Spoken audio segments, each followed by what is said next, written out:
안녕하세요. 안녕하세요. 정동민이라고 합니다. 네. 많이 궁금해 하시더라고요. 네, 그리고 제가 수업을 또 직접 하고 있는데, 또 고3 친구들 같은 경우는, 살아있는 사람이냐 이렇게 물어보기도 하고, 잘 살고 있는데, 그러더라고요. 어쨌든 이렇게 귀한 시간 내주셔서 너무 감사하고요. 저희 담당 강사들, 선생님들 한 분 한 분 소개시켜 드리고, 오늘 설명회를 좀 시작해 볼까 합니다. 오늘도 불철주야 노심초사하면서 아이들을 열심히 지도하고 있는 선생님들이니까요. 마치 500분 계신 것처럼 큰 박수로 한 분 한 분 격려해 주시면 감사하겠습니다. 들어오세요.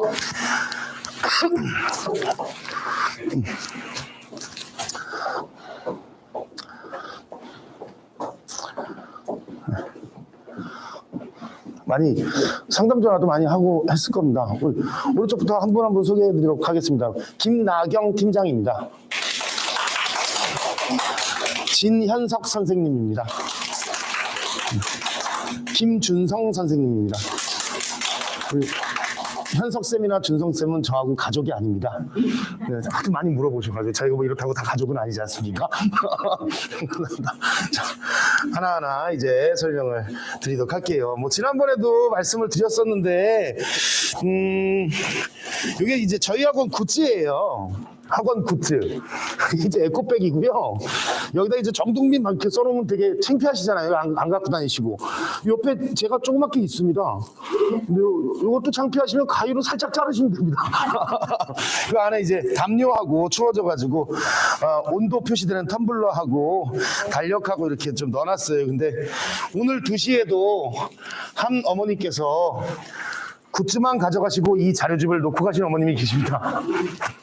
자, 안 그러시면 안 됩니다. 이 요약해서 설명하기 위한 PPT 자료집이 있고요. 거기에 살을 붙여서 자료집으로 만든 게 이 책이에요. 그러니까 오늘 제 설명을 잘 들으시고 댁에 가셔서 이 자료집을 처음부터 끝까지 한번 읽어보시면 조금 더 큰 도움이 되실 거라고 생각이 듭니다. 꼭 가져가셔야 됩니다. 자, 하나씩 제가 설명을 드리도록 하겠습니다. 일단 잘못된 편견이나 혹시 오해하고 계시는 부분들이 있다면 오늘 명확하게 좀 인지를 하시면 좋을 것 같아요. 이게 특히 입시 전형 같은 경우는 전체 전형이 한 3,000개가 넘어요. 굉장히 복잡하고 다양하고 수많은 전형들을 갖고 있으나 큰 틀에서 이제 준비해야 될 것들을 말씀드리도록 하겠습니다. 요거 스프링으로 된 거 한 페이지 넘겨보시면 됩니다. 스프링으로 되신 거.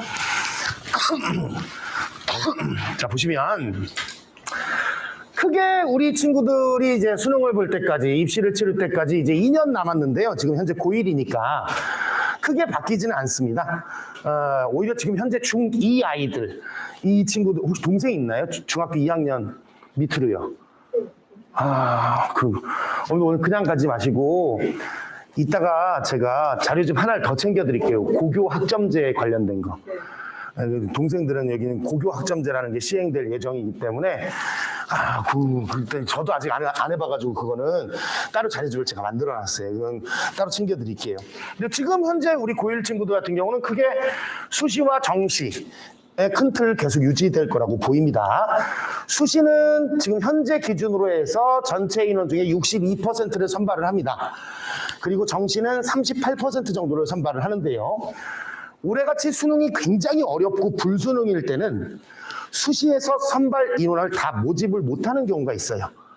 그러니까 예를 들면 뭐 100명 단위의 모집 단위였는데 수시에서 80명밖에 못 뽑으면 20명은 어디로 이월이 되나요? 정시로 이월이 됩니다. 그리고 올해 같은 경우는 특히 시험이 어려웠기 때문에 수능 최저 학력 기준을 통과를 못하는 친구들이 많을 거예요. 그래서 사실은 올해 같은 경우는 4.5 대 5.5 정도로 봅니다. 그러니까 수시에서 55% 정도 선발이 된다면 정시에선 45% 정도로 보이고 점점 수시의 비중은 줄어들고 정시의 비중은 높여가는 게 지금 정책의 기조예요. 그래서 우리 친구들이 될 때는 거의 한 5대5라고 보시면 될 것 같아요. 절반은 수시로 뽑고 절반은 정시로 뽑고, 근데 수시에서 다 못 뽑으면 정시로 이월이 되고, 그러면 이제 수시에서는 가장 큰 비중이 학생부 교과 전형이에요. 58% 정도가, 요거는 좀 이따 더 자세히 설명드리겠지만 내신 성적을 기반으로 한다고 보시면 됩니다. 학생부 종합전형은 약 31% 정도, 그리고 논술은 4% 정도, 그리고 실기는 특기자 전형이에요. 이런 건 7% 정도로 지금 비율이 정해져 있는데요. 자, 하나씩 이제 설명을 드릴게요.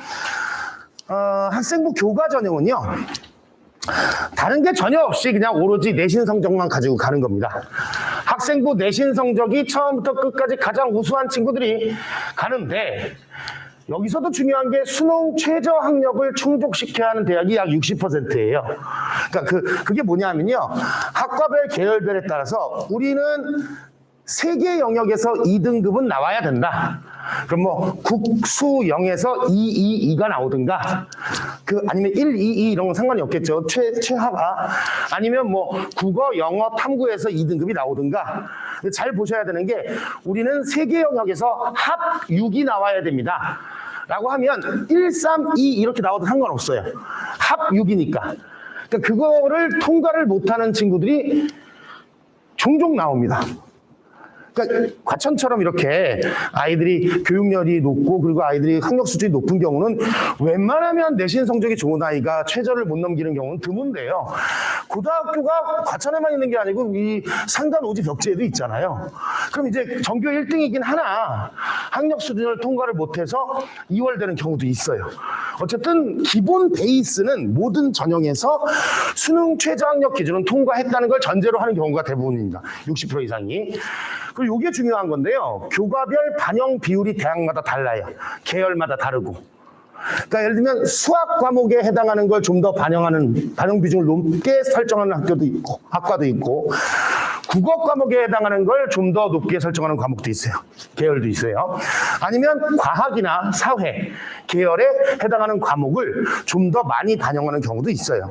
그렇기 때문에 지금쯤 되면 이제 2학년 올라가는 상황이니까 목표 대학을 우선 설정을 한번 해보고, 중간고사가 하나 끝나고 나면 학생부, 기말고사가 끝나고 나면 학생부, 그 성적을 펼쳐놓고 각 대학의 홈페이지에 입학처 페이지에 들어가서 어느 과를 내가 지원을 한다면 무슨 과목을 좀 더 집중적으로 공부를 더 많이 해야겠다, 어느 과목은 좀 더 관리를 해야겠다, 이런 것들은 필요해요. 평균 점수가 중요한 게 아니고 각 학과나 계열마다 설정된 비율이 다르니까요. 그렇죠? 여기서 이제 첫 번째로 오해하고 계신 걸 좀 깨트리셔야 되는데, 우리 아이들이 지금 가고자 하는 대학은 아직 고1이 끝났으니까 상위권 대학이잖아요. 그렇죠? 서울대, 연대, 고대 이런 데는 수도권 상위 대학의 경우, 서연고, 서성환, 중경, 외시 이런 데는 지역 균형 선발 위주예요. 그게 무슨 말이냐면요. 아까 전체 모집 단위에서 학생부 교과가 58%라고 했으니까 굉장히 많이 뽑을 것 같잖아요.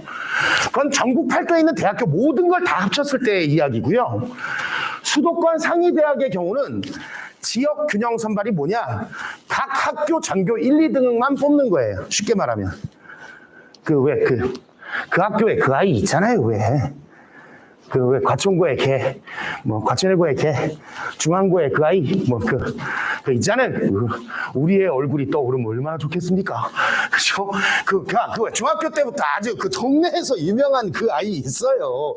그 아이는 그냥 잘 살면 됩니다.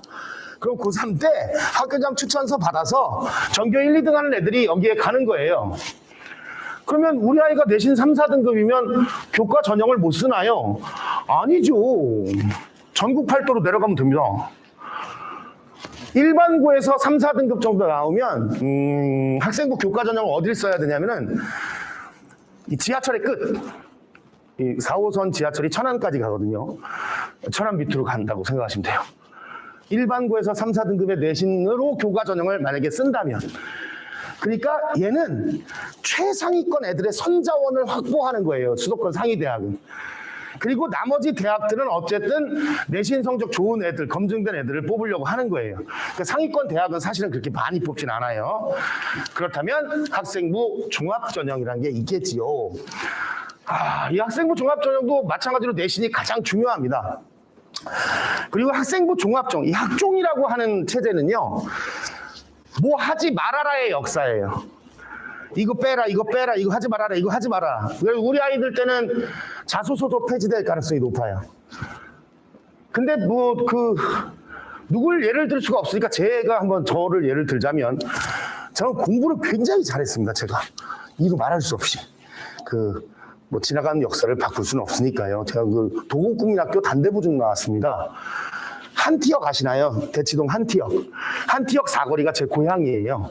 저 어렸을 때는 한티역이 없었고 그랜드백화점만 하나 있었는데 단대부중을 제가 전교 2등으로 졸업을 했습니다. 공부를 그런 애 있잖아요. 왜 100 평균 100 총점 1200 죄송합니다. 전교 1등한 친구가 박창범이라는 친구인데요. 걔 지금 판사예요, 판사. 근데 걔가 저보다 한 과목을 잘했어요. 뭘 잘했을까요? 그렇습니다. 맞습니다, 어머니. 통찰력이 있으시다.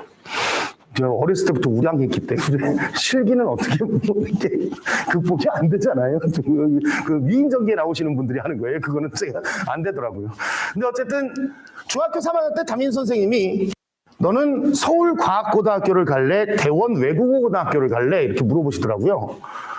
아무 생각 없이 저 같은 애는 그냥 그 근처 고등학교 가면 되거든요. 휘문고나 무슨 뭐 경기고나 이런 데 가면 돼요. 아니면 단대부고나 이렇게 가면 되는데 사람이 그렇게 물어보면 짜장면 먹을래? 짬뽕 먹을래? 이러면 뭐 먹지? 이렇게 생각하게 돼요. 그래서 엄마한테 여쭤봤죠. 뭐 이렇게 하라는데 그랬더니 너는 의사가 될래? 아니면 판검사가 될래? 이렇게 물어보시더라고요. 둘 다 하기 싫은데. 그래서 엄마 이렇게 보시더니 아유 벌레도 못 잡는 게 어떻게 사람을 고쳐. 그 외국 간다고 거기 지원하라. 그래서 제가 대원 외국어고등학교를 우수한 성적으로 입학을 했어요. 그리고 공교롭게도 교생 실습을 자기 모교로 보내거든요. 그 교생 실습을 할 때 자기 모교로 보내요. 그러니까 저도 당연히 제 대원외고로 갔겠죠. 그리고 선생이 됐어요. 바로 2학기 때. 왜냐하면 국어 선생님이 결혼이 생겨가지고 그래서 제가 모교 교사로 가게 된 거예요. 2년 넘게 교직에 있었어요. 그때는 뭐냐? 입학 사정관 제도라는 게 생기기 시작할 때예요. 지금과는 차원이 틀려요, 어머니. 특목고 자사고가 그때는. 학생부가 40페이지가 넘어요. 거의. 막 다 집어넣으니까. 다 때려 넣는 거예요. 심지어 대원외고에서 그때 내신이 9등급까지 있거든요. 9등급. 8등급이 내가 연고대를 가요. 내신, 그리고 저 때만 해도 340명 중에 248명이 서울대학교를 가였던 그런 시절이었기 때문에 그 내신 성적에 비례해서 비교과 활동 내역을 엄청 때려 넣는 거예요. 이거를 따라잡을 수가 없어요. 일반고 아이들이. 방학 때 캄보디아에 가서 3개월 동안 의료봉사하고 이런 걸 어떻게 이깁니까? 일반고 아이가. 우리 아이는 캄보디아가 어딘지도 모를걸요? 그런 정도로 막 갖다 넣는 거예요. 아니면 모두 만들어져 있어. 안 되면 만들면 돼요. 너 뭐 한 거 없니? 나중에 사원가로 나왔을 때 반장했는데요. 그래, 됐다. 반장이라면 내가 너를 21세기를 이끌어가는 리더로 만들어주마. 막 넣는 거예요. 너 거 없니? 동아리 회장했대요. 그래, 너는 갈등과 분쟁의 해결자다. 모든 갈등과 분쟁의 조정자다. 만들어주면 됩니다. 근데 지금 뭐 자소서도 없잖아요. 그렇죠? 그러고 아직까지도 일반고하고 특목 자사고의 경우는 0.8 정도의 등급 차이로 환산한다는 게 뭐냐면은 예전 제가 교사를 할 때나 그때만큼은 아니나 실질적인 약간의 고교 등급제가 있어요. 일반고의 1등급하고 특목고나 자사고의 한 3등급 정도를 내신 성적을 비슷하게 봐요. 왜냐하면 내신밖에 없으니까 다른 걸로 뭘 평가할 수가 없으니까 아이를. 그렇죠? 그렇다면 도대체 우리 아이는 뭘 가지고 학생부 종합전형을 준비해야 됩니까? 여기가 포인트입니다. 눈에 띄는 수상 경력은 하나만 쓸 수 있어요. 세부 능력 및 특기사항. 여기가 핵심이에요. 자, 그렇다면 이제 학생부 종합전형을 썼을 때 대학에서 이 아이를 평가할 때 가장 중요하게 여기는 게 이 세부 능력 및 특기사항인데 어떤 게 가장 중요할까요? 뭐가 그 학생부에서의 가장 중요한 성격일까요? 일관성이에요. 일관성. 고등학교 1학년 때는 아나운서가 된다 그랬다가 2학년 때는 야구선수가 된다 그랬다가 3학년 때는 가수를 하겠대요. 이거는 뭘 쓸 수가 없어요. 그러니까 이 세부 능력 및 특기사항이 여기 보시면 고1 때 내신 성적이 20% 반영되고요. 고2 때 내신 성적이 40% 반영되고요. 고3 때 내신 성적이 1학기까지가 40%가 반영이 돼요. 그러니까 이 아이가 1학년 때 영어 교사라고 하는, 예를 들면 꿈을 꾸었다 라고 하면 영어와 관련된 동아리 활동, 영어와 관련된 봉사 활동, 영어와 관련된 성적이 지속적으로 이렇게 향상되었거나 최상위권이라면 유지를 한 친구를 높이 평가하는 거예요. 그러니까 지금에 와서 바꾸면 돼요, 안 돼요? 안 되는 거예요. 가장 중요하게 높이 평가하는 건 일관성이에요. 일관되게 이 아이가 이 꿈을 가지고 고등학교 때 계속해서 노력해 왔는가, 그리고 조금이나마 발전을 해왔는가, 아니면 최상위의 성적으로 유지를 해왔는가, 이런 것들을 중시하게 보는 거죠. 꿈이 바뀌는 거는 아기 때나 그런 거고요. 어렸을 때나 초등학생 때나 뭐 되고 싶어 그럼 대통령도 됐다가 과학자도 됐다가 장군도 됐다가 그러는 거죠. 제 아들이 중1이거든요. 물어봤어요. 그저께 넌 뭐가 되고 싶니? 이렇게 물어봤더니 고독한 예술가가 되고 싶대요. 요즘 막 기타 치고 막 그래요. 그 모습을 보면 막 제가 억장이 무너집니다. 아주. 내가 남의 아이들 가르치다가 내가 내 애는 이렇게 돼버렸구나. 고독한 예술가라는 게 사실은 백수란 얘기잖아요. 이게 아무것도 하기 싫다는 얘기잖아요. 아, 정말 진짜 어떻게 저렇게 저쪽을 살까, 막 그런 생각이 들어요. 이제 중1이니까. 그래도 내버려 둡니다. 자유학기제고 시험도 한 번 안 받고. 근데 우리 아이는 그러면 안 돼요. 그렇죠? 일관되게 자신의 꿈을 향해서 발전적으로 나아갔고, 그 일관성을 세부 능력 및 특기사항에다가 계속해서 채워 나갔는가를 보는 겁니다. 그리고 두 번째로 어머니 잘못하면 안 되는 게 뭐냐면은 공부를 거꾸로 시키면 안 돼요. 지금 1학년 끝났잖아요. 그렇죠? 몇 프로 끝났어요, 어머니? 그럼 앞으로 몇 프로 남았어요? 80% 남았는데 너는 수시로는 못 가겠다? 정시에 올인해야겠다? 아니 뭘 했다고 정시에 올인을 합니까? 아직 한 게 80%나 남았는데. 그렇죠? 1학년 내신 성적 전체를 다 합친 거나 3학년 1학기 중간고사 하나랑 똑같아요. 뒤로 가면 갈수록 내신 관리를 더 잘해야 되는 거예요. 근데 반대로 1학년 때 내신에 엄청 목을 매요. 막 중간고사 하나, 기말고사 하나, 막 이거에. 그죠? 근데 실제로는 2학년 때쯤 되면 난 이미 망가진 몸 막 이러면서 아직 멀었는데 왜 그걸 공부를 거꾸로 하는지 모르겠어요.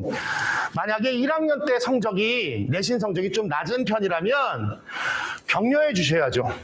예, 더 많이 발전할 수 있으니까. 올라갈 때밖에 없잖아요. 그렇죠? 아, 그럼 상식적으로 어느 대학이 이런 애를 높이 평가하겠습니까? 그렇지 않겠습니까? 그러니까 이제 학문의 바다에 발가락 하나 정도 담은 거예요. 20%. 그러니까 얼마 되도 않는 걸 한 거기 때문에 지금부터가 중요하죠. 앞으로 남은 학기들이. 내신 관리는 지금부터. 근데 공부를 거꾸로 시킨다니까요. 1학년 때 내신에 그렇게 목매시다가 에이 너는 수시는 안 되겠다. 정시로 가야겠다. 아닙니다. 그렇지 않아요.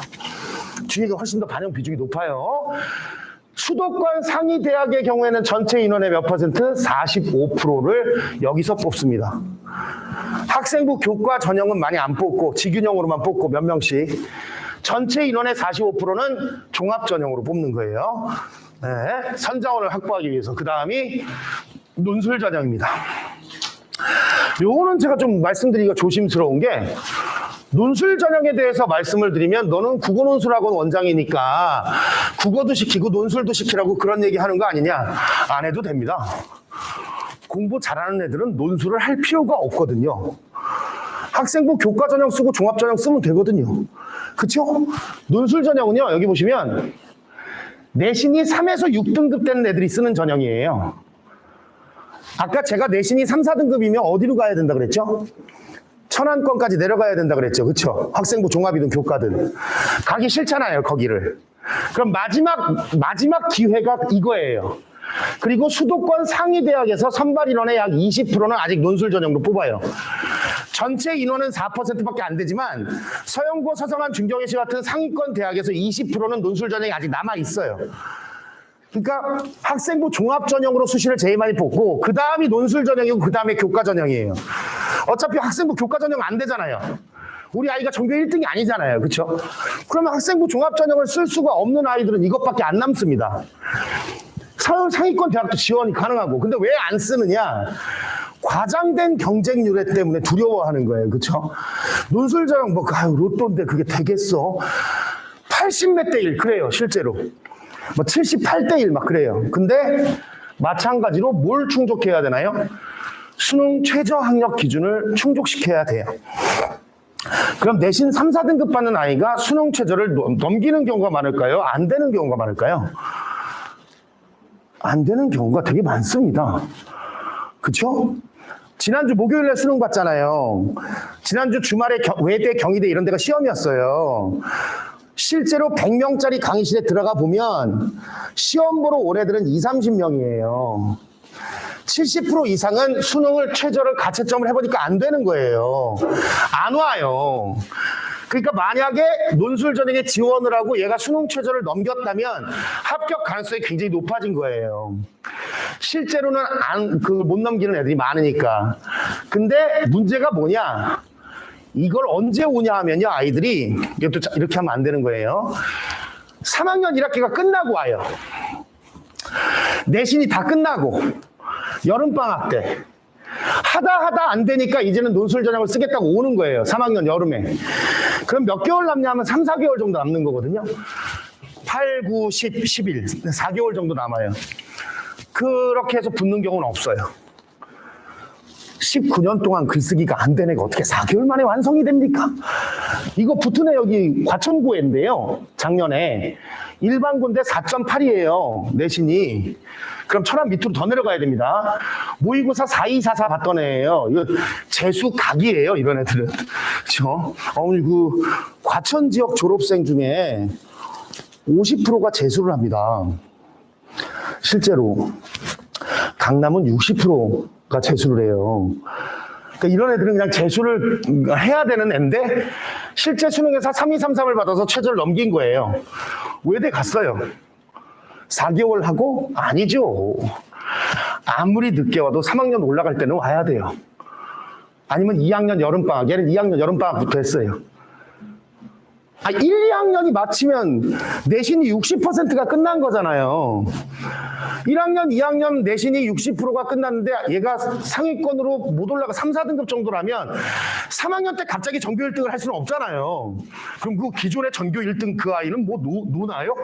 그러지는 않으니까 1학년, 2학년 정도가 다 끝났을 때 마지막으로 와야 되는 시기가 겨울방학이에요. 요맘때. 1년 후. 혹은 여름방학부터 하면 1년 반 정도를 준비하기 때문에 얘는 높이 평가해야 될 게 어쨌든 공부는 잘 못했지만 논술을 좋아하는 아이였고 일주일에 2시간 혹은 3시간을 거기에 투자를 한 거죠. 그러면 유형 연습이 다 가능하기 때문에 나중에 합격 가능성이 높아지는 거야. 하면 할수록. 근데 지금은 뭘 시킬 이유가 없죠. 아직도 무한한 가능성을 우리는 갖고 있으니까. 이제 1학년이 끝난 거니까. 그죠?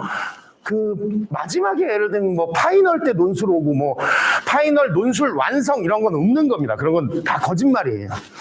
어떻게 완성이 돼요? 말도 안 되는 얘기지. 그죠? 그때 오면 제가 그냥 산소호흡기를 달아주는 거예요. 이렇게 산소호흡기. 마지막까지 살려는 주마. 시험장에 가야 하지 않겠니? 뭐 이러면서. 그것밖에 안 되는 거예요. 그것밖에. 자, 그러면 결국은 뭐냐? 정시 전형인데요. 아까 제가 처음에 말씀드렸죠. 우리 친구들은 수시보다 정시 비중이 훨씬 더 증가할 거예요. 아예 나라에서 16개 대학교를 서울 소재 상위권 16개 대학은 정해놨어요. 수시 이만큼 이상 뽑지 말라고. 그렇죠? 그럼 정시 비중이 그리고 2월 되는 인원기 때문에 상위권 대학 위주로는 정시 전형이 엄청 더 인원이 많이 늘어날 거예요. 우리 친구들은 한 5대5 정도 될 겁니다. 절대평가 과목을 제외한 절대평가가 영어하고 한국사예요. 300점의 경쟁이고 이건 공평한 싸움이죠. 그렇죠? 아무리 뭐 재벌 2세든 무슨 뭐 대통령의 손자든 뭐든 간에 똑같은 조건에서 시험을 봐야 되는 거니까. 그렇죠? 여기서 또 오해를 하시는 분들이 계시는데 수학과 영어를 높은 등급으로 안정화시켜야 된다는 게 오해를 하시면 안 돼요.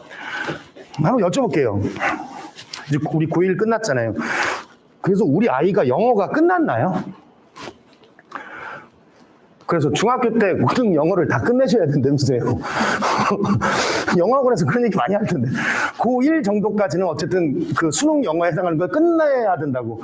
그래서 끝났나요, 아이가? 다 끝냈어요, 영어를? 저 5살 때부터 7살 때까지 미국 살았거든요. 위스콘신에서. 한국에 와서 초등학교 1학년 때는 미쿵 말로 말을 했습니다. 우리말을 잘 못하고. 제가 외고 나왔다 그랬잖아요. 그리고 영문학 부전공했습니다.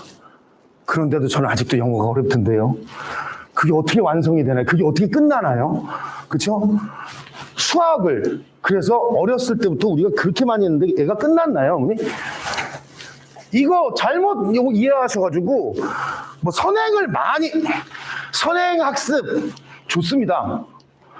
미리 접해보면 나쁠 게 없죠. 그쵸? 저 고등학교 들어가기 전에 성문 종합영어 4번 봤습니다. 4번. 4번 뗐어요. 수학은 실력 적석까지 2바퀴 돌고 들어갔어요. 2바퀴. 선능력 옆에 한국학원이라고 진선여고 앞에 그 단과 끊어가면서. 그쵸? 그러면 아이가 뭐가 생기느냐? 자신감이 생겨요. 카드 뭐 내가 다 아는 것 같거든요. 그쵸? 엄마는 뭐가 생기시느냐? 자부심이 생겨요. 셀프 이스팀, 자부심. 누구 엄마. 우리 애는 수투까지 다 끝냈잖아. 애를 이렇게 방치하면 어쩌자는 거야. 막. 우리 애는 이거 다 했어. 그러면 얘가 이제 1학년 마칠 때쯤, 요때쯤 되면 미천이 드러나기 시작해요. 뭐가 생기냐면 자만심이 생기거든요. 1학년 때하고 2학년 때하고 3학년 때 가면 갈수록 차원이 틀려요. 조금 이따도 설명드리겠지만 1학년 때는 국어교과서 하나예요. 고2 때는 문학교과서, 화법과 작문교과서, 언어와 매체교과서, 독서교과서 다 달라요. 선생님이 3명씩 들어와요. 1학년 때는 국어 선생님이 1명이면 선생님 3명씩 들어온다고요. 과목별로. 그렇죠? 그러면 수학과 영어를 선행학습을 많이 한 건 좋은데 그걸 어떻게 해야 되냐면 자기 걸로 만들어야 되거든요. 선행학습을 많이 하면 많이 할수록 자기 공부할 시간이 더 많아지는 거예요. 더 해야 될 게. 그렇죠? 그러니까 이런 아이들 같은 경우는 겉으로만 들은 게 많은 거지 안정적인 점수를 받을 수가 없어요. 자기 걸로 만들어야 되니까. 제가 수업 시간에 맨날 얘기하거든요. 수업도 똑같이 합니다. 지금 어머님들한테 하는 것처럼 막 땀 뻘뻘 흘려가면서 막 소리 질러가면서 애들 엄청 좋아해요. 저 미친 사람 같다고 막 그러고 그래요. 근데 끝날 때 꼭 하는 얘기가 네가 아는 게 아니라 내가 아는 거다. 내가 아는 걸 전달했을 뿐 지금 넌 들은 거지 네가 알고 있다고 착각하지 말아라. 그렇죠? 선행학습이 아니라 아까 말씀드렸지만 수학의 반영 비중이 높은 계열이나 영어의 반영 비중이 높은 계열을 안정적으로 점차 발전되는 모습을 보여줘야 된다는 거예요. 그 등급을 가지고. 그리고 영수가 베이스가 돼야 전체 점수를 잘 받을 수가 있어요. 왜냐하면 국어보다 쉽거든요. 국어가 제일 어려워요. 수능시험에서. 그러니까 선행학습을 시키시려면 국어를 선행을 많이 했었어야 돼요. 왜냐하면 상대평가거든요. 국어는. 수학은 확률과 통계를 선택하면 미적분 안 해도 되잖아요. 국어는 안 해도 되는 게 없어요. 뭐 시를 하면 뭐 소설 안 해도 되나요? 그런 게 없어요. 그리고 국어는 상대평가잖아요. 영어와 같이 절대평가가 아니라. 무슨 계열을 가든 간에 국어가 안 들어가는 게 없어요. 예체능도 국어는 해야 돼요. 그렇죠? 그러니까 이게 표준 점수가 굉장히 높아요. 진짜 선행학습을 했으려면 국어를 했었어야 되는 거죠. 책을 많이 읽었어야 되는 거죠. 지나간 세월을 돌이킬 수는 없겠지만 또 이렇게 말씀드리면 또 어머님들 또 우리 애 책 진짜 많이 읽었다고. 우리 집에 한번 와보시라고. 여기 후, 와이 뭐 이렇게 책 이거 다 우리의 책이라고. 그냥 읽어봤자 아무 소용이 없지요. 제가 고3 애들한테 하는 얘기입니다. 너는 우리 아들이랑 다를 게 없다고. 중학교 1학년짜리나 고3이나 똑같다고. 걔도 읽을 줄은 알아. 제가 그러거든요. 그럼 결국은 뭐냐? 더 중요해진 게 뭐냐? 자, 잘 드셔야 돼요. 올해부터 입시가 바뀌었습니다. 내용이. 작년까지는 화법과 작문과 문법이 15문제. 독서, 비문학입니다. 인문, 사회, 과학, 기술, 예술 이런 게 15문제. 문학이 15문제였어요. 시, 소설, 수필이고 이런 게. 자, 올해부터 바뀌었어요, 어머니. 올해 독서가 몇 문제가요? 17문제니까 몇 개 늘었죠? 2문제 늘었어요. 문학이 17개니까 몇 문제 늘었나요? 2문제 늘었어요. 선택 과목, 화법과 작문이 11개. 혹은 언어와 매체가 문법이에요. 문법 11개. 그러면 독서하고 문학이 총 몇 문제가 늘었냐면 4문제가 늘었잖아요. 그러면 지문의 길이가 길어졌을까요? 짧아졌을까요? 문제를 더 내려면 문학에서 2문제를 더 내려면 최소한 시 하나는 더 들어가야 됩니다. 그렇지 않겠습니까? 그렇죠? 독서에서 2문제를 더 내려면 최소한 2문단은 있어야 됩니다. 2문단은 더 길어져야 됩니다. 문제는 독해력이 관건인 건데 올해 수능 문제는 다 못 푼 애들이 절반 이상이에요. 올해 수능 시험지를 어머님들께 갖다 드리고 풀어보시라고 하면 다 맞을 수 있어요. 얼마나 걸릴지를 모르는 거지. 네, 2박 3일이든 3박 4일이든 계속 보면 보입니다. 우리말인데요. 뭐 소련말인가요? 그렇죠? 근데 우리 애들은 80분에 풀어야 되잖아요. 80분에. 그렇죠? 평상시가 제가 작년 것까지 모의고 수능 시험지를 풀어보면 수능날 바로 풀어볼 거 아니에요. 1시간 조금 넘게 걸려요. 60분 정도. 저는 문학 작품을 안 읽어도 되니까. 다 아는 작품이니까. 그렇죠? 근데 올해 거 풀어보니까 70분이 넘더라고요. 그럼 저처럼 돼야 된다는 거예요, 애들이. 마킹하는 시간이 있어야 되고, 검토하는 시간이 있어야 되고. 제가 아이들 가르친 지 20년 됐거든요, 20년. 이걸 또 말씀드리면 또, 나이가, 제가 95학번이에요. 95학번. 저 고등학교 1학년 때 학력고사 공부했고, 고2 때 수능 2번 본다 그랬다가, 고3 때 수능 1번 본 그 세대입니다. 그 95학번. 1학년 때 열심히 외우라고 그래서 외웠더니 2학년 때 외운 건 안 나온대요. 그럼 뭐 어떻게 나오나요? 그랬더니 아직 안 봐봐서 모르겠다. 그러시더라고요. 그래서 수능 2번 보니까 뭐 그렇겠지. 우리도 2번 보는 줄 알았더니 너네 때는 한 번 본단다. 매번 입시 제도가 바뀌었던. 그쵸? 그러면 저희 때는 뭘 했냐면 무조건 외우게 시켰어요. 기억나실지 모르겠지만 홍진의 무친분의 인해삼이 어떠한가? 옛사람 풍류랄 미칠까 못 미칠까? 이렇게 선생님 몽둥이 하나 들고 들어와서 다 외우면 됩니다. 근데 그게 안 되죠. 수능은 EBS 연계로 나오니까요. 그죠? 작년까지 70%가 연계율이었으면 올해는 50%밖에 연계가 안 돼요. 그럼 생 지문 절반은 EBS에서 연계되긴 하나 소설로 치면 제목만 똑같아요. 어머니 다른 부분을 내요. 그리고 연계됐다 그래요. 그러니까 사실은 외울 수가 없는 거예요, 수능은. 그러니까 우리 선생님 말이 맞았던 거죠. 뭐 외운 건 안 나온단다. 외운 건 안 나와요. 근데 시간이 엄청 오래 걸려요, 애들은. 왜 어머님들이 더 다 맞을 수 있다고 말씀드리냐면 어렸을 때 어머니 잘 생각해 보세요. 우리가 유튜브가 있어요, TV가 있어요, 뭐가 있어요, 핸드폰이 있어요, 뭐가 있었어요. TV는 있었죠, 물론. 그쵸? 아침에 아버지 신문 보시잖아요, 신문. 그쵸?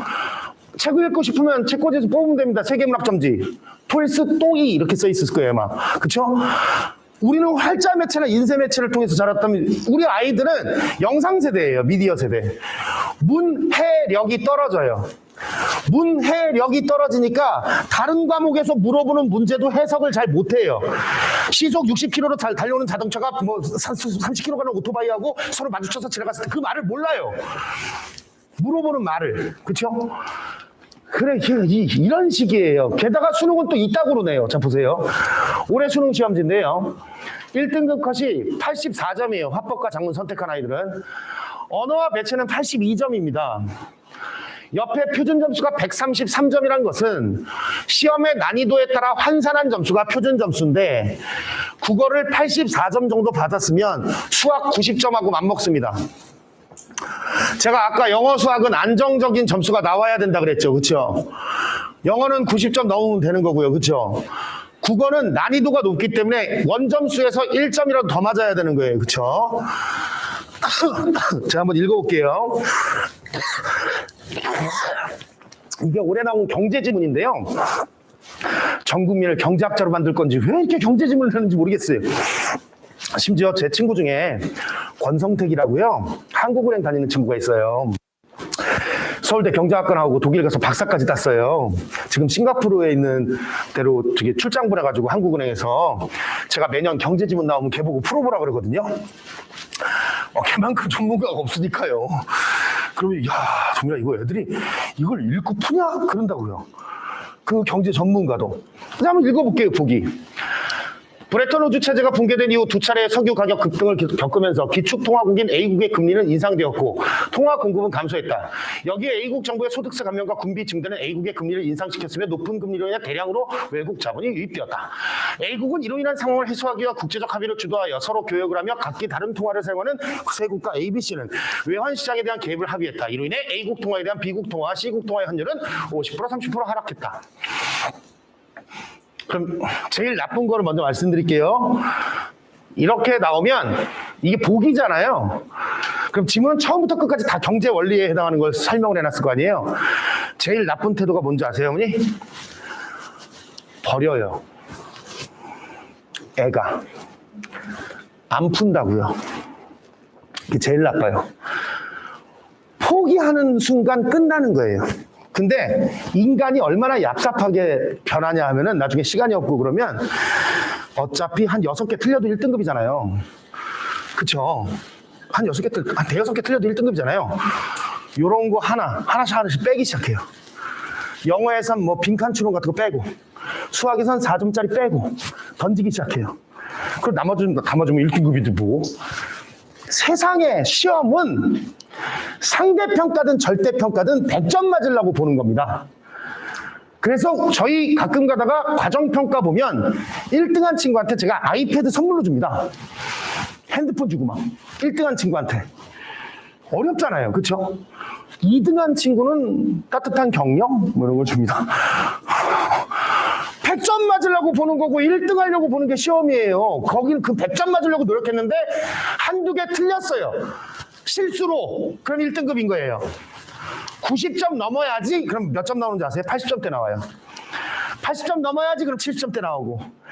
다 맞지 않아도 되는 국가시험이 하나 있습니다. 뭔지 아십니까? 운전면허 필기시험입니다.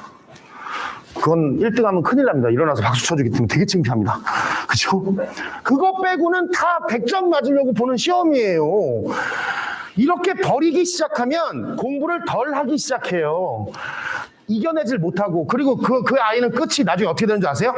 고3 때 가서 수학을 버려요, 아예. 난 국어, 영어, 사탐 가지고 최저를 맞춰서 가야지. 셋 중에 하나라도 안 되면 못 가는 거죠. 그죠? 그리고 고3 때 수학을 버릴 거였으면 초등학교 3학년 때부터 버렸어야지. 여태까지 구몬에 빨간 펜에 막 수학 학원에 막 대치로 실어 나르고 막 과외 선생 부르고 막 그 비율 다 들였대. 엄마는 수학적 재능은 없는 것 같아.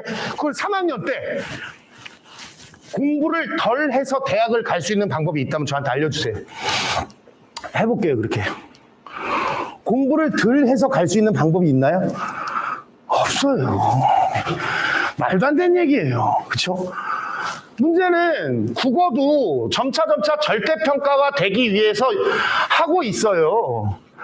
그리고 저는 국어도 절대평가가 돼야 된다고 생각을 해요. 절대평가가 된다 그래서 공부를 덜 해도 되나요? 아니에요. 부담을 줄여주는 거지. 열심히 했다면 90점을 넘었다면 1등급을 줘야 됩니다. 지금 연간 이렇게 변화된 상황을 보면 평균이 88.5점에서 1등급 정도가 끊어졌기 때문에 물론 뭐 이렇게 2019년도처럼 올해처럼 어려운 이런 해가 있어요. 그래서 수능 주기설이 있어요. 수능 주기설. 3년에 한 번씩 어렵게 나온다 이렇게 뭐 이런 게 있어요. 그 출제위원이 돌아가면서 들어가기 때문에 그럴 것이다 보는데 그건 뭐 미신이고요. 그렇지 않고 올해 아이들이 이렇게 성적이 안 나온 건 코로나 때문입니다. 코로나 때문에 학력 수준이 저하돼 있기 때문에. 그죠? 학교를 많이 못 갔고 고3부터 보냈지 고2 애들은 학교를 잘 안 보냈잖아요. 작년에. 그러니까 작년에 고2 애들이 올해 고3이 됐으니까요. 그렇죠? 그래서 상위권 대학을 노릴수록 아까 학생부 교과 전형도 뭐가 있어야 된다 그랬죠? 수능 최저학력 기준. 학생부 종합 전형도 뭐가 있어야 되죠? 수능 최저학력 기준. 논술 전형도 뭐가 있어야 되죠? 수능 최저학력 기준. 정시는 수능으로만 가죠. 어머 여기 보세요.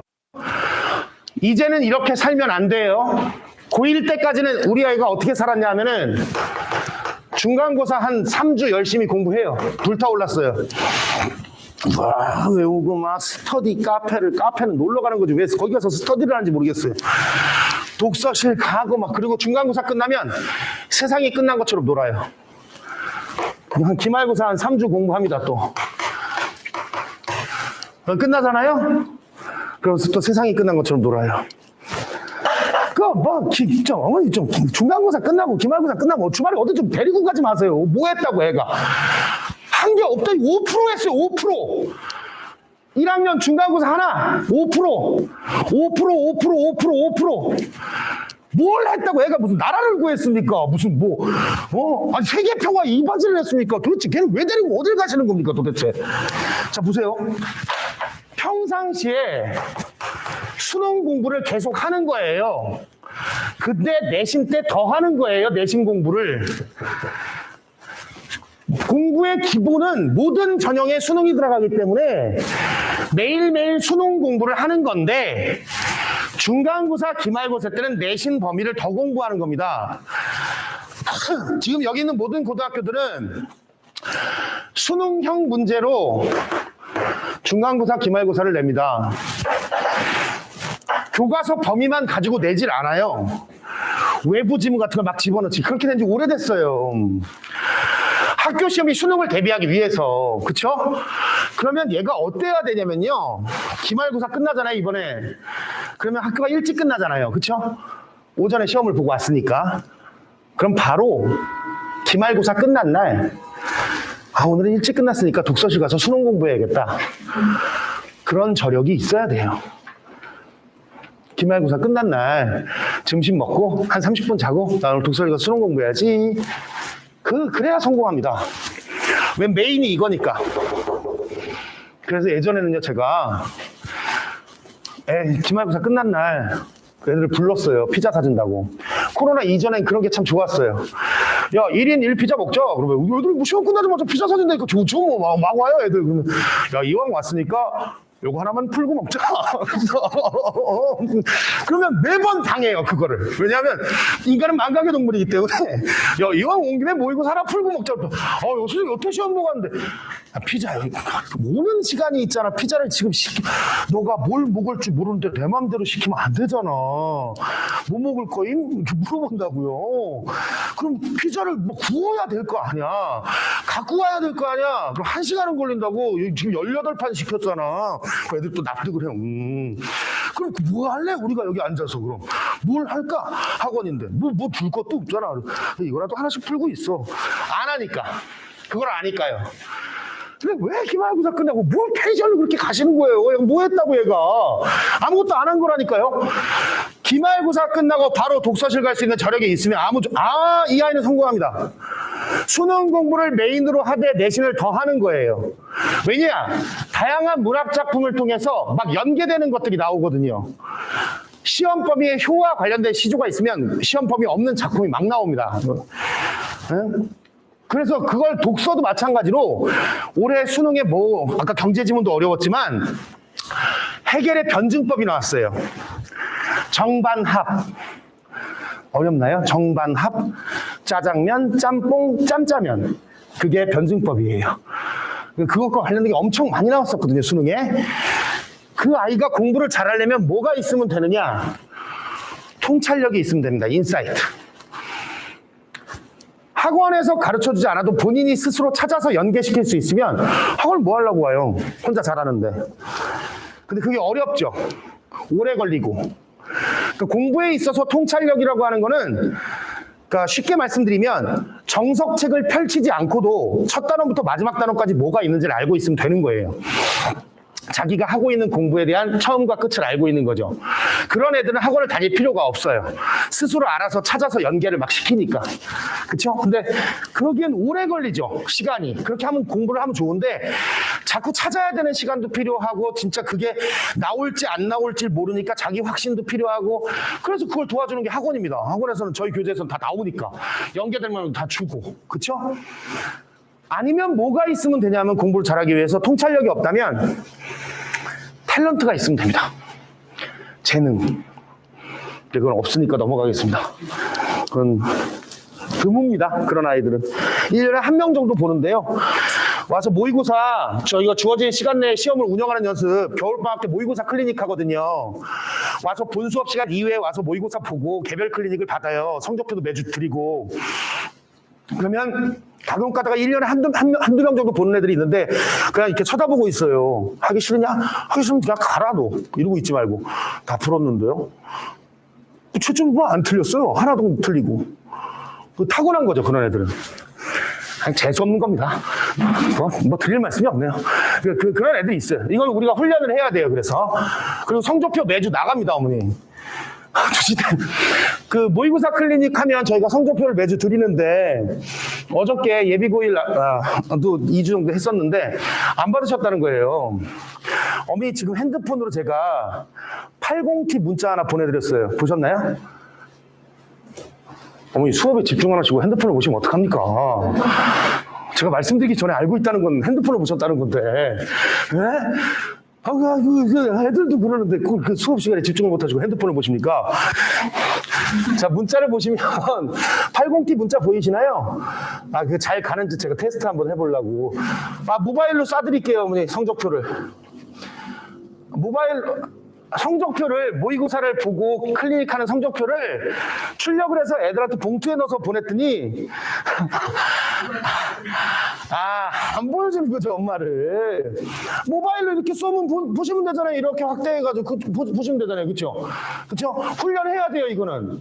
왜냐하면 단기간에 완성되는 게 아니니까. 2학년 때는 보시면 문학, 독서, 문법 이런 것들이 1학년 중학교 때나 고1 때보다 엄청나요. 학교별, 학년별, 교사별 유형이 다 달라요.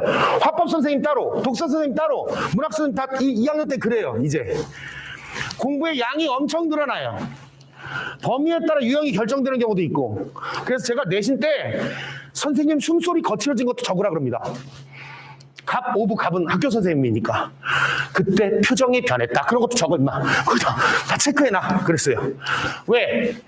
연관되는 또 외부 작품에 대한 대처 능력이 필요하고 개념에 대한 완벽한 암기도 필요합니다.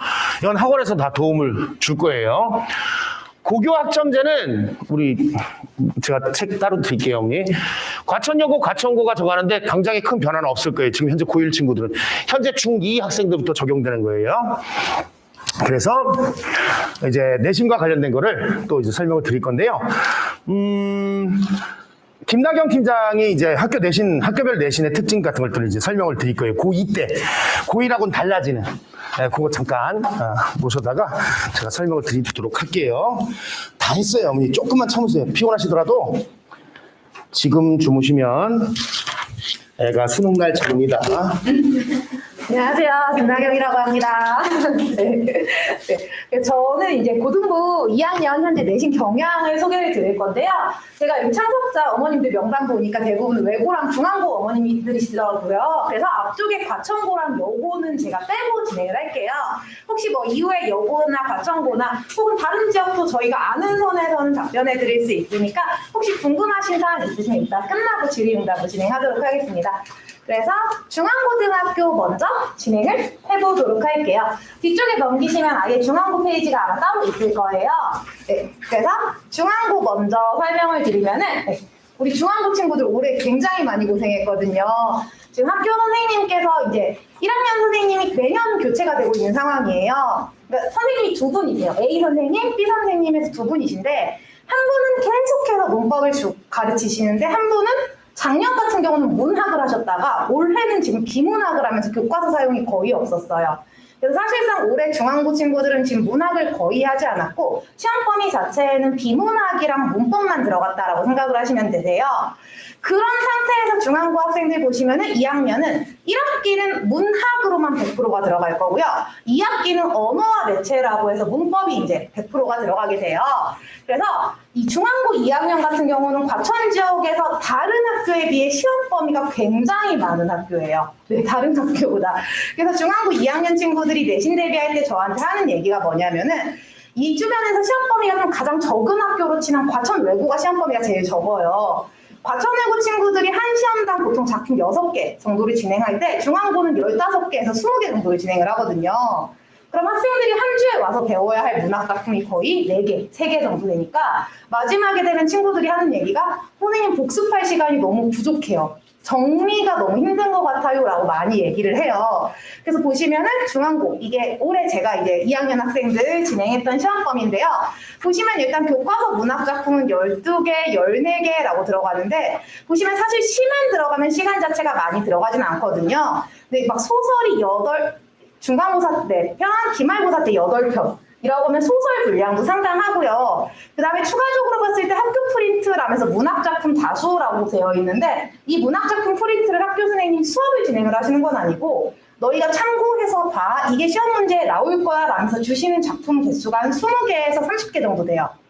그럼 거기서 안 나오지 않고 최소 2문제는 나오거든요. 그러니까 학원에서는 그것까지 다 훑다 보면은 시험이 굉장히 시험 범위가 굉장히 타이트해지고 학생들이 공부하기 굉장히 힘든 학교가 중앙고등학교예요. 그래도 다행인 거는 학생들이 문학에 대한 거부감이 생각보다 많이 없어요. 왜냐면 비문학이 너무 어렵고 문법이 너무 어렵기 때문에. 그래서 1학기는 학생들이 그래도 내신을 할만하다고 다들 하거든요. 문제는 학생들 아까 앞쪽에서 말씀드렸듯이 2학기가 언어와 매체라는 과목이에요. 그러면서 2학기 중간고사 때 시험 범위가 현대 국어 문법 전범이에요. 이거는 지금 2년 연속으로 이렇게 진행을 하고 있고 2년 연속으로 진행을 하고 있고 중앙고 특성상 시험 범위가 2학년 때 내년은 변하지는 않을 거예요. 그래서 이 현대국어 문법 전범이라는 건 뭐냐면은 지금 중앙고 친구들이 1학년 동안 시험 범위에 계속 문법이 들어갔잖아요. 4번에 걸쳐 본 것이 지금 한 번에 쭉 들어간다 생각하시면 되세요. 당연히 1학년보다 깊이도 있을 것이고 난이도도 높을 것이고 그래서 사실 이걸 잘 버티는 친구들은 3학년 때 학생들이 언어와 매체를 했을 때 굉장히 수월하게 잘 하거든요. 근데 문제는 학생들이 1학기 기말고사 끝나면 저한테 많이 연락이 와요. 선생님 저 1학기 때 내신해서 잘 나오긴 했는데 2학기 때 문법이어서 저 그냥 정시로 돌리려고요. 라고 포기를 하는 친구들이 되게 많아지는 시점이 2학기예요. 그래서 만약에 중앙고 내신을 조금 대비를 좀 미리 하시고 싶으시다라고 하면은 당연히 문학도 중요하긴 하겠지만 이번 겨울방학 동안 중앙고는 특히나 겨울방학 굉장히 길거든요. 그 기간 동안 문법을 한 바퀴는 다시 한번 훑으셔야 학생들이 내신 대비 때 조금 도움이 될 거고요. 거기다 기말고사 기간 보면은 저희 지금 학생들 중세국어 하느라 굉장히 힘들어하고 있거든요. 근데 중세국어뿐만이 아니라 고대국어, 근대국어 다 들어가고 한글 맞춤법, 외래어표기법, 로마자 표기법 여기서도 마찬가지로 문법 100%가 들어가요. 그러면 당연히 학습량은 많아질 수밖에 없고 학생들이 이제 또 이 시기에 또 1학기 현대국어 무사히 끝냈다 싶더라도 중세국어 들어가면서 많이 힘들어하는 학교가 바로 중앙고등학교입니다. 그래서 보시면은 중앙고등학교 2학기 되기 전에 당연히 문법 기본기 많이 쌓아둬야 되고요. 아까도 말씀드렸듯이 시험 범위가 굉장히 많은 편이에요. 벼락치기 한다라고 우리 아이는 벼락치기 하는 걸 좋아한다. 뭐 학생들이 저한테 자주 하는 얘기가 선생님 저는 슬로우 스타터여서 좀 시작이 늦어요 라고 얘기하는데 중앙고 친구들은 절대 그런 얘기를 하면 안 돼요. 시험 범위가 그만큼 많기 때문에. 그 다음에 외부 지문으로 출제되는 문제가 많지는 않아요. 근데 한 번 나오면 작품이 어려워요. 그래서 특히나 시 같은 경우도 그냥 고등학교 2학년 난이도 선에서 나오는 게 아니라 수능에 한번 출제되었던 거 혹은 고등학교 수능 완성이나 수능 특강에 출제될 정도로 좀 생소한 작품들이 많이 나오기 때문에 그런 낯선 지문이 나왔을 때 어떻게 대처해내는지 어떻게 해석하는지를 좀 꾸준히 길러주는 게 중요합니다. 그래서 중앙고등학교 이렇게 보시면 되고요. 그 다음으로 과천외고 진행을 하도록 할게요. 자, 1학기는 문학, 2학기는 독서고요. 과천 지역에 있는 학교 중에서 시험 범위가 제일 적은 학교가 바로 과천외고예요. 근데 문제는 1학기는 문학이고 2학기는 독서라고 되어 있는데 이 독서가 그 교과서에 있는 독서랑 학생들이 모의고사에서 배우는 비문학이랑 약간 괴리가 있거든요. 그러다 보니까 학교 선생님이 독서를 많이 안 쓰시려고 하세요. 그러니까 사실상 문학으로만 출제를 한다라고 보셔도 상관은 없으세요. 그리고 시험 범위는 많은 편은 아니라 외부 지문이 다수 출제된다라고 했는데 이번 시험 기준으로 했을 때 30문제 중에 14문제가 외부 지문이랑 관련된 문제였어요. 그래서 외부 지문으로 난이도를 조금 높이는 학교가 과천외고인데 과천외고 같은 경우는 지금 문제가 뭐냐면은 외고 3학년을 담당하시던 선생님이 2학기 들어오면서 1학년으로 내려오셨어요. 네. 그러니까 지금 외부 지문 난이도가 더 높아진 거예요. 예년에 비해서. 그래서 시험 범위 보시면은 굉장히 깔끔해요. 작품 6개, 6개, 독서 지문 6개, 작품 6개. 참고로 여기 지금 독서라고 나와 있는데 원래는 학교 선생님께서 그냥 1년 내내 문학으로 진행을 하실 예정이셨거든요. 근데 학교로 그 어머님들이 많이 항의 전화를 하셨대요. 독서를 선정해놓고 왜 문학을 하느냐라고 해서 한 번 독서로 100%한 다음에 다시 지금 문학으로 돌아왔어요. 그래서 작품 수가 많지 않기 때문에 사실 진도를 나가는 것 자체는 보통 3주 안에 끝낼 수가 있거든요. 그리고 이제 선택형, 서술형도 없는 학교이기 때문에 사실 내신 대비로는 굉장히 무난하다라고 할 수 있는데 앞서서 말씀드렸듯이 외부 지문이 굉장히 많이 나오고 거기다가 문제 자체가 그렇게 막 엄청 어렵게 내는 스타일은 아니에요, 외고 선생님이. 그래서 그 점수를 가리기 위해서 학교 선생님이 분명히 문학 시험인데 갑자기 소설의 밑줄 친 부분에 음운 변동에 대해서 알맞은 것은 이라면서 갑자기 한 문제 정도 문학을 약간 이벤트성으로 내세요, 문법 문제를. 그리고 이제 어휘 문제도 좀 상당히 높은 편이고요. 그래서 뒤쪽 보시면은 외부 지문으로 고전시가가 많이 출제가 되는데 학생들이 고전시가 굉장히 어려워하거든요. 일단 읽으라고 하면 이게 무슨 내용인지 읽는 거 당연히 힘들어하고 이게 자연친화랑 관련된 건지 유교랑 관련된 건지 힘들어하기 때문에 그런 거부감 낮추는 게 되게 중요하고요. 두 번째로 어휘 문제 계속해서 빠짐없이 나오고요. 그리고 세 번째 보시면 언어를 하지 않을 경우 3학년 내신이 고비다라고 했는데 이렇게 1년 동안 지금 문학으로만 진행을 하거든요. 3학년 1학기에 되면은 문법만 진행해요. 외국 친구들은 전부 다. 그렇기 때문에 어쨌든 2학년 때도 계속해서 문법을 꾸준히 들고 가는 게 중요합니다. 그래서 저희 학원 같은 경우는 어쨌든 지금 저는 중앙고랑 외고만 말씀드리긴 했는데 대부분 2학년 학생들의 공통적인 교과는 일단 문학이에요. 그 다음에 언어를 선택할지 독서를 선택할지는 그 학교의 재량에 있고요. 그래서 일단 겨울방학 같은 경우는 일단 커리큘럼 상으로는 지금 문법은 빠져 있고요. 현대문학이 80분, 고전문학이 80분이라고 해서 문학에 조금 더 초점을 맞춰서 진행을 할 거고 그리고 이제 2학기가 들어가면 학생들이 언매가 들어가는 친구들이 많아지거든요. 그래서 이때부터는 문학이 빠지고 지금 문법이 들어간다 생각하시면 되고요. 그 다음 3학년 때 되면은 당연히 학생들 EBS 연계랑 관련돼서 수능 특강이랑 수능 완성을 진행을 할 예정이고요. 그래서 이렇게 지금 수업이 구성이 되어 있습니다. 네, 혹시 궁금하신 사항 있으실까요? 학교별이라든지 내신 관련해서? 네. 마찬가지로 독서는 네. 어떤 거, 독서라는 교과서가 따로 있는 네, 거예요? 독서 교과서가 따로 있는데 그 교과서에 들어있는 것은 설명문이나 논설문 개념인데요. 모의고사는 사실 정말 과학 지문 같은 경우는 굉장히 길게 있고 굉장히 어렵잖아요. 근데 그 설명문은 그냥 교육 과정에 충실하다 보니까 약간 난이도가 높은 중등 교과서 정도로 생각을 하시면 되세요. 그래서 막 그렇게 어려운 내용도 없고 정말 내용 요약하고 그 문단별 내용 확인하는 것에서 끝나기 때문에 대부분 학교에서 독서를 채택을 한다고 해도 교과서를 쓰지는 않아요. 예를 들어 과천중앙고 같은 경우는 3학년 1학기 선택 과목이 독서거든요. 근데 교과서는 전혀 사용하지 않고 EBS로만 진행을 할 거예요. 네. 겨울에 네. 그 학원 수업이 달라지나요? 학원 시간표는 다 동일해지고요. 기존에 1학년 친구들 문법 수업이 있었던 게 약간 문학 쪽에 살짝 기중을 둬서 수업을 진행을 할 예정이에요. 그리고 그 외에 별도로 모의고사 클리닉 지금 다시 진행하려고 하고요. 특강이 있거나 시간표가 바뀌거나 네, 시간표가 바뀌진 않을 거고요. 특강 같은 경우는 지금 이제 코로나가 조금 잠잠해진다면은 진행을 할 예정이고요. 네. 여기서 모의고사 클리닉은 일주일에 한 번인 거예요? 네, 주일에 한 번 진행하고요.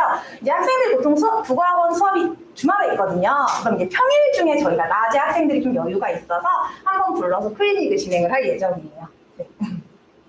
이번 겨울방학 때는 아무도 직접 할 수 있는 거예요? 겨울방학 때는 가능하면 하려고 해요. 확실히 이제 집에서 하는 것도 하긴 하는데 와서 1대1로 보는 거랑은 약간 차이가 또 있더라고요. 그리고 방학 때 클리닉을 해봤던 이제 작년 겨울방학 때는 저희가 학생들이 데리고 클리닉을 직접 했었거든요. 근데 그 친구들도 직접 와서 하는 게 훨씬 좋았다라고 얘기를 해서 직접 진행을 할 예정이고요. 네. 그래서 그것도 이제 매주 성적표 이제 이번에는 산출해서 나갈 예정이에요.